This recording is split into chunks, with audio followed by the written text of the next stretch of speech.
بسم اللہ الرحمن الرحیم۔ السلام علیکم۔ عذاب کی پہلی منزل قبر ہے۔ قبر روز ہمیں یہ فریاد کرتی رہتی ہے، اے نرم اور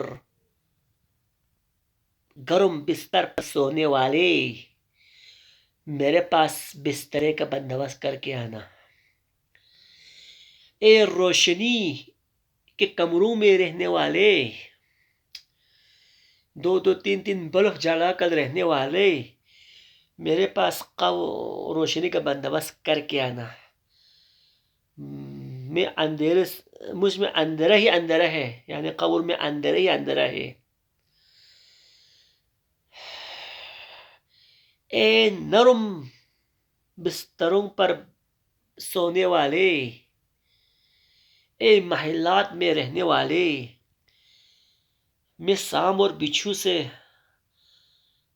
بری ہوئی ہے، سام اور بچھو سے بچنے کا بندوبست کر کے آنا۔ قبر میں سام اور بچھو ہے، کہتے ہیں کہ 99 اژدہا ہے، قبر کے عذاب میں 99 اژدہا ہے۔ سام بچھو یہ ہمارے دنیا کی ہے، جو سام اور بچھو کی طرح نہیں ہے وہ۔ اگر قبر کے ایک جو سام ہے، جو ہمیں گنہگاروں کے لیے جو آتے ہیں قبر میں، جو سام، اس سام کا ایک زہر اگر دنیا کے ایک پہاڑ پہ اگر وہ زہر ٹپک جائے تو یہ ریزہ یہ پہاڑ، یہ دنیا تیرا اب اس کی وجہ سے جل جائے گا۔ اگر قبر کی یہ جو سام ہے، اس کا ایک زہر اگر دنیا پہ لگے تو یہ پوری دنیا جل جائے گی۔ اتنا خطرناک سام اور بچھو ہے قبر۔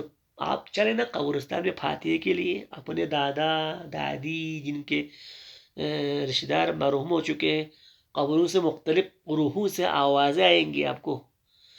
میں بھی تمہارے طرح دنیا میں جھوٹ بولتا تھا، میں بھی غرور کرتا تھا، میں بھی حامد گڑھ میں غلط کیس کے لیے جاتا تھا، میں بھی دنیا میں بدماشی کرتا تھا۔ آج دیکھو میرا حشر، مختلف روحوں سے آپ اور میرے لیے آوازیں آئے گی۔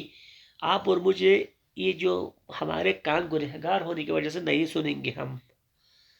آپ جائیں نا قبرستان میں، کتنے لوگوں کو قبر کے عذاب میں وہ مبتلا ہے، چیخ رہے ہوں گے، چلا رہے ہوں گے۔